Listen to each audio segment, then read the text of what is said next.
नमस्कार, प्रणाम, सत श्री अकाल। मैं अखिलेश झा अपने इस चैनल में आप तमाम छात्रों का हार्दिक अभिनंदन करता हूं।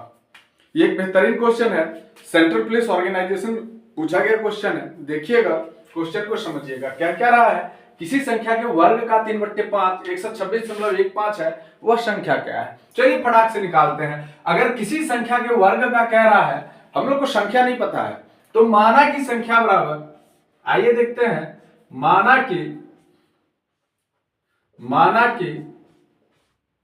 संख्या बराबर x। संख्या क्या है, माना कि संख्या बराबर x। संख्या क्या है, x है। तो कह रहा है कि अब प्रश्नानुसार, प्रश्न जो कह रहा है उसके अनुसार काम करेंगे।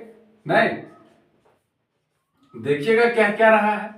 कह रहा है कि किसी संख्या के वर्ग का, मानिए कि यह संख्या था, इसके वर्ग का 3/5 क्या है, 126.15 है। क्या है, 126.15 है। तो फिर से समझना है आपको कि 3x² इक्वल टू 126.15 और गुने 5 हो जाएगा, क्योंकि ये 5 उधर चला गया क्रॉस मल्टीप्लीकेशन में। तो x² बराबर क्या हो जाएगा, देखिएगा कि 126.15, तो दशमलव हटा देते हैं, क्योंकि दशमलव इसलिए हटा देते हैं कि हम लोग को क्या होगा, कैलकुलेशन करने में सुविधा होगी। और गुने 5 और बट्टे में ये वाला 3 तो आ ही जाएगा, और चूंकि दशमलव हटा दिए तो 2 अंक दशमलव हटाए तो 100 हो जाएगा। कोई डाउट नहीं है, ठीक है। अब हम लोग क्या करते हैं कि यहां पर मैं ध्यान दीजिएगा कि इंटू 5 और इंटू 3 है। देखते हैं 3 टाइम्स में कट जा रहा है क्या। तो देखिए 3 से लगाते हैं, 3 चौक 12, 3 दूनी 6 और 3 5 15, 4205 हो गया। ठीक है, अब इस 4205 को 5 से गुना करते हैं तो बचे 25 हो गया। 5 दूनी 10, 10 का 0, हाथ में 1, 5 20, 21, 21,025 और बट्टे में क्या हो गया, 100 हो गया। दिख रहा होगा एकदम क्लियर। अब चूंकि ये x² का वैल्यू है, किसका वैल्यू है, x² का वैल्यू है 21,025 बट्टे 100। तो x क्या हो जाएगा, देखिएगा, x equal to root under 21,025 और बट्टे में क्या हो जाएगा 100। तो देखिएगा 21,025 और ये 100 दोनों क्या हो गया, ये हो गया। अब हम लोग क्या करेंगे, 21,025 कैल्शियम ले लेंगे। तो 21,025 कैल्शियम, आप लोग को ध्यान रखना है कि कम से कम 150 तक का स्क्वायर और क्यूब याद रखिए। ऐसे ऑलरेडी हो जाएगा, 25 है तो 25 हो गया, और 15 जो कि 60, 0, 15 6 21, मतलब कि 145 का हो जाएगा ये 145, और नीचे 100 का क्या हो जाएगा, 10 हो जाएगा। मतलब ऑलरेडी 14.5 आंसर हो जाएगा। देखिएगा और इसको समझने की कोशिश कीजिएगा। आंसर क्या है, 14.5 है। देखिए, और कोई दिक्कत हो तो हमें निश्चित रूप से बताइए। चलते हैं फिर हम लोग अगले प्रश्न की तरफ। अगला प्रश्न क्या कहता है, देखते हैं। यह भी एसएससी द्वारा आयोजित सीपीओ एग्जाम में पूछा गया क्वेश्चन है। ये पूछा जा चुका है ऑलरेडी सीपीओ में। देखिए क्वेश्चन क्या कह रहा है। क्वेश्चन कह रहा है, दो संख्याएं 2:3 के अनुपात में है। मतलब दो संख्याएं 2:3 के अनुपात में है और उनका गुणनफल 96 है, उन संख्याओं का योगफल है। देखिए, माना कि एक संख्या x मान लेते हैं और दूसरी संख्या को y मान लेते हैं। मतलब अगर नहीं भी x y माने तो भी, अगर सीधे हम दोनों संख्याओं को, जैसे कि अगर संख्या कोई दिया हुआ है, जैसे पहली संख्या और दूसरी संख्या का रेशियो दिया हुआ है, इसका मतलब वो एग्जैक्ट वैल्यू नहीं होता है। तो हम लोग वहां पर में कोई भी एक कांस्टेंट चुन सकते हैं। जैसे पहली संख्या को 2x मान लेंगे और दूसरी संख्या को 3x मान लेंगे। तो देखते हैं यहां पर में कि पहली संख्या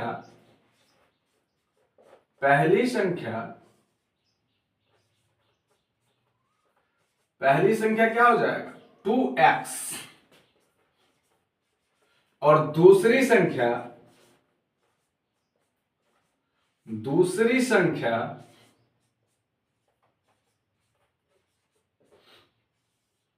3x। तो पहली संख्या 2x हो गया, दूसरी संख्या 3x हो गया। कहता है कि दो संख्याओं का अनुपात ये है, तो उनका गुणनफल 96 दिया हुआ है।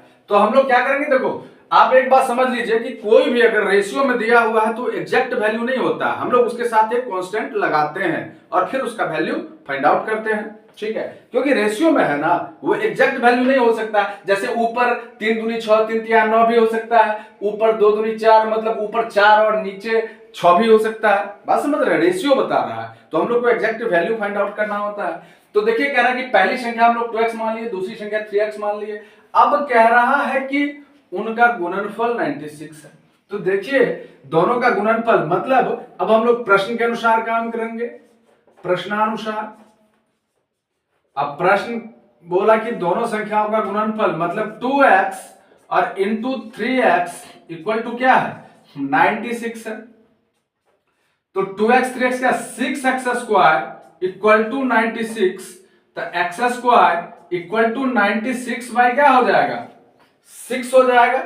अब देखिए काट के देखते हैं तो 6 और यहां पर 13 हो जाएगा, सॉरी 16 हो जाएगा, 13 is 16 हो गया। मतलब x का वैल्यू जैसे हो गया ना, 6 एकम 6 लगा, 3 बच गया, 6 1 36 तो 16 हो गया ना, तो x स्क्वायर 16 हो गया। तो x बराबर क्या हो जाएगा रूट अंडर 16 बराबर क्या हो जाएगा 4 हो जाएगा। x का वैल्यू क्या हो गया 4 हो गया। अच्छा अब देखिएगा तो कह रहा है कि उन संख्याओं का योगफल, तो पहली संख्या पहले फाइंड आउट कर लीजिए क्या होगा। तो यहां पर देखिएगा पहली संख्या बराबर 2x बराबर 2 गुने 4 बराबर कितना हो गया 8, 2 गुने 4 8 हो गया। अब देखिएगा दूसरी संख्या, यहां पर लिख देते हैं दूसरी संख्या, पहली तो हो गया, अब दूसरी संख्या क्या है, यहां पर है 3x, क्या है 3x बराबर 3 गुने 4 बराबर 12, क्या हो गया 3 गुने 4 बराबर 12 हो गया। अब कहता है कि उन संख्याओं का योगफल, तो देखिएगा संख्याओं का योगफल क्या होगा, नहीं तो संख्याओं का योगफल यहां पर करते हैं, संख्याओं का योगफल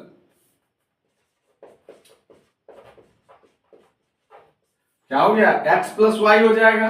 मतलब पहली संख्या प्लस दूसरी संख्या मतलब 8 प्लस 12, 8 प्लस 12 बराबर कितना हो गया 20 हो गया। और यही ऑप्शन भी दिया गया था और यही करेक्ट आंसर भी है। तो देखिएगा और इसको समझिएगा, इसमें कहीं कोई परेशानी नहीं है। बहुत ऐसे तो क्वेश्चन ये बिल्कुल इजी माना जाएगा, लेकिन क्योंकि वहां पर टाइम की महत्ता होती है तो इसको प्रॉपर तरीके से आप समझ लिए हैं। और ऐसे आपको अगर चुटकियों में सोल्व करना हो तो जैसे ही इस दिया हुआ है तो ये दोनों को मल्टीप्लाई कर देंगे। जैसे 2:3 हो गया तो 2 × 6 और x × x 6x स्क्वायर बराबर कितना हो गया 96 हो गया। फटाक से हम लोग सीधे 6 से 96 में भाग दे देंगे, वैल्यू आ जाएगा 4 और बस 4 दूनी 8 4 12 20 आंसर हो जाएगा, ठीक है। तो इस प्रकार के क्वेश्चनों को हम चाहें तो काफी आसानी में सोल्व कर सकते हैं। इस बात को देखिएगा, कहीं पर कोई प्रॉब्लम हो तो निश्चित रूप से हमें बताइए। फिर से मिलते हैं हम लोग नए वीडियो में, तब तक के लिए जय हिंद जय भारत।